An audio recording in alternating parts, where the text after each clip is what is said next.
Are you looking forward to unhide your apps on iPhone? It's pretty simple and a quick process. So without any further delay, let's jump right into the video. First thing first, tap and hold the application you want to hide. After that, click on Require Face ID. Tap on Hide and Require Face ID. Once your face has been scanned, click on Hide App at the bottom of the screen. There you go, the application Messenger is now hidden. In order for you to unhide it, all you gotta do is swipe all the way to the left. Scroll down and you'll see the category of hidden. Click on it. It will scan your Face ID. Now tap and hold the application. And then click on Don't Require Face ID.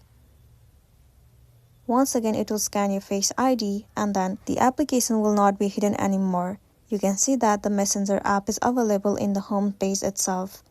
You can place this application anywhere on the screen. So this is simply how you can unhide apps on iPhone. If this video really helped you, give it a like and check out our next tutorial. Thank you.